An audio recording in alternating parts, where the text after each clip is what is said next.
The year 2000 is a symbolic year for any science fiction buff, and it is also the year in which Isaac Asimov said that he would have liked to have quit writing. Of course, this did not happen, as he would pass away on April 6, 1992 from contracting HIV through a blood transfusion during a heart bypass surgery in 1983. However, though Asimov did not write up into the year 2000, one question that would never be asked of the author is, why do we not have more of his work?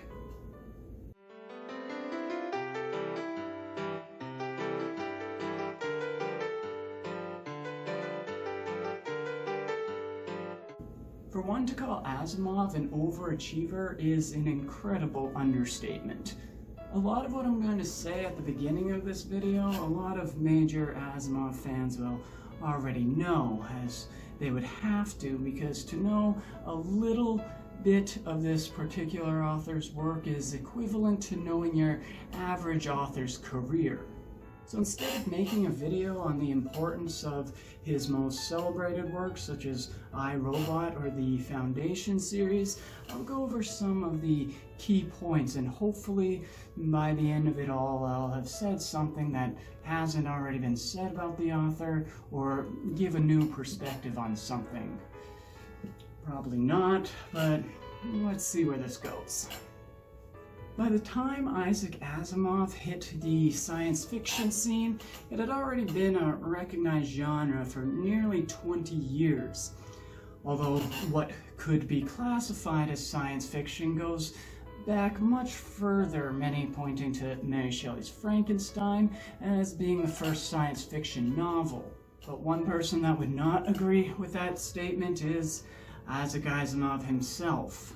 He would place the first science fiction novel 200 years earlier than Frankenstein, saying Johannes Kepler's The Dream, in which demons fly people from the Earth to the moon and back, I believe, to be the first science fiction novel. And since Asimov seems to know a thing or two about the genre, I'm not going to argue with him, but if someone wants to stand on the side of Dr. Frankenstein, I won't argue there either.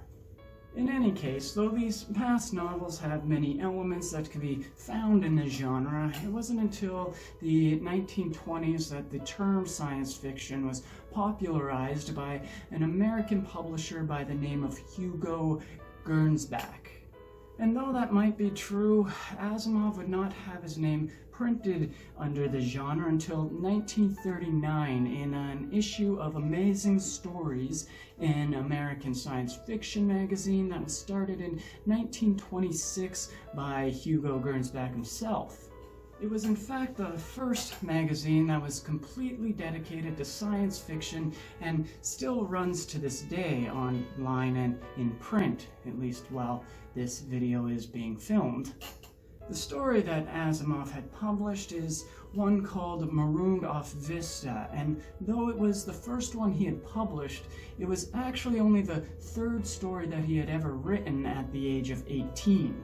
Around this time, he would have finished his bachelor's of science, and after being rejected from medical schools, he would apply at Columbia, where he would complete a Master's of Arts degree in chemistry and earn a Doctor of Philosophy degree in chemistry in 1948. By 1949, he would be teaching biochemistry at the Boston School of Medicine. However, one day on his way to meet his editor, John W. Campbell, another forerunner for the golden age of science fiction, Asimov had an idea for a little story. A little story in which he would later say was based off the 6-volume work by Edward Gibbon, The History of the Decline of the Fall of the Roman Empire.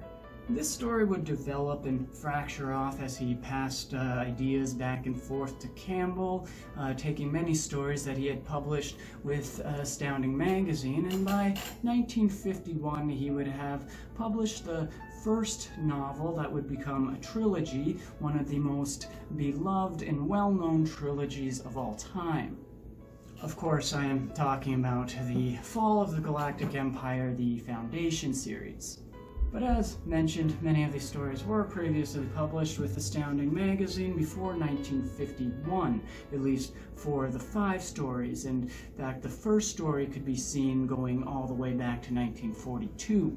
But over the span of 8 years leading up to the first publication of the collected 5 interrelated stories, he had 7 more stories written. These were all collected into a trilogy and would be published between the years 1951 and 1953. The Foundation series would eventually go on to win the Hugo Award in 1966 for Best Series of All Time. But I'm not really sure how they would ever know that. I mean, call it a bit presumptuous, but I mean, within, a decade, 1977, Star Wars was released, and it doesn't say the greatest series of novels in science fiction, it just says the greatest series of all time. Personally, I think we should at least wait until we colonize Mars to know who could possibly write the greatest science fiction series of all time, but that's just me.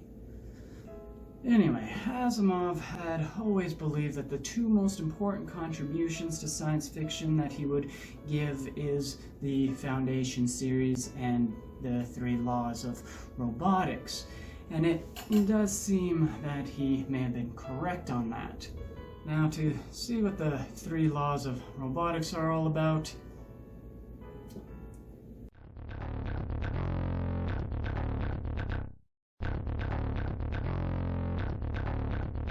although Asimov did not write philosophy, and in fact, philosophy and psychology are the only 2 major categories in which you won't find his name in the Dewey Decimal System. That means if you were to build a library containing only the work of Asimov, it would be a pretty full library. Anyway, though there is no the metaphysics of robots or on the genealogy of circuits or being in time machines, I, Robot proposed some serious philosophical problems and questions the capability human beings have in controlling their own nature.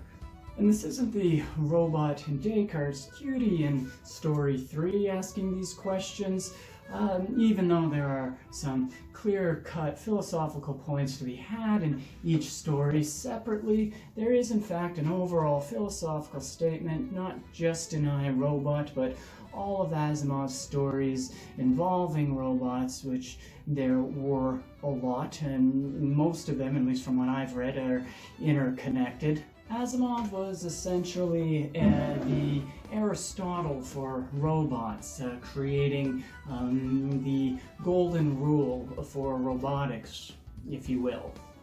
However, it was more a golden rule, a silver rule, and a bronze rule. Of course, I am talking about the 3 laws of robotics. The first law of robotics being that a robot may not injure a human being or through inaction allow a human being to come to harm. 2 is a robot must obey the orders given it by a human being except where such orders would conflict with the first law. And finally 3, a robot must protect its own existence as long as such protections does not contradict the first or second laws. Of course, many problems arise from these laws, as Asimov points out in his novel The Naked Sun, that a robot could unknowingly bring harm to a human being if it doesn't recognize the harm or outcome of what any action may be.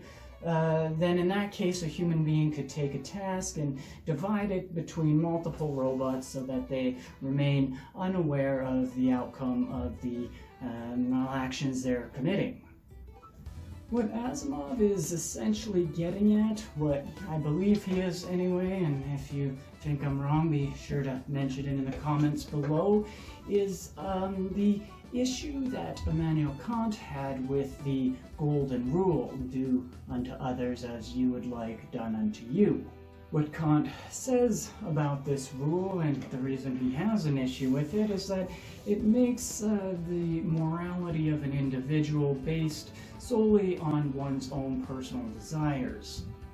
Now, I understand that the robots are simply programmed with the three laws and do not have desires in the same way human beings have desires.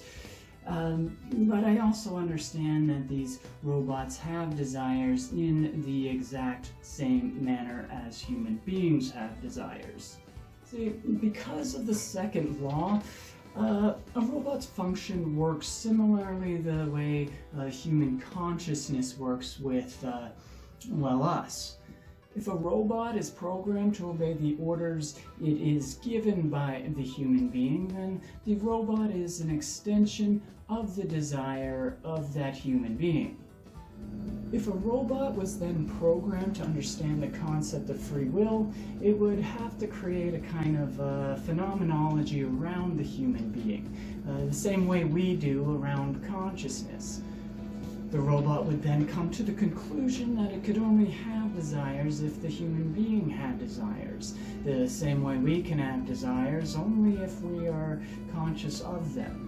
In the same way we tend to view our relationship with consciousness under the scope of a kind of dualism, a robot would view it under the scope of a triangulation. A human being is essentially a robot's consciousness, and if it studied it, it would only be because its consciousness, us, had told it to. And therefore, it is something in which it could never fully understand, and because of that, it would never know if it truly had free will or not.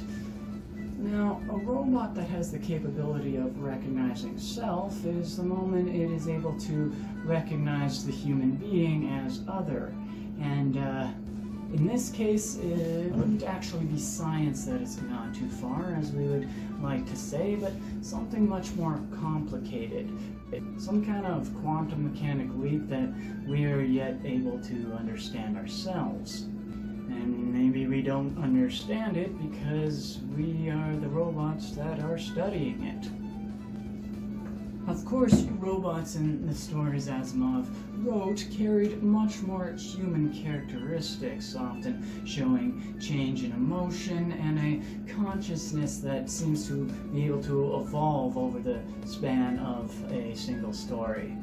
Over Asimov's career, robots in his stories would be able to measure a best-case scenario in instances where the first rule is an impossibility, and he would even introduce a fourth rule known to Asimovians, or Asimovians? Asimovites? Asimovites? A fourth rule known as the zeroth rule. Essentially the first rule, but in place of human beings, it is all of humanity. In the end, if you try to create something that carries with it human ethics, it's gonna have to come with it the human condition. If it doesn't, then what you essentially created is more akin to God. Thanks, Stellar. And there you have Isaac Asimov. Though a short introduction, I don't think there is an introduction long enough to put in scope what his career actually accomplished. But if you'd like to hear anything more of Asimov, be sure to write it in the comments below and I'll try to get something out on that. And if you want to see more content like this, be sure to like and subscribe, and next week we'll go over another science fiction author, I think.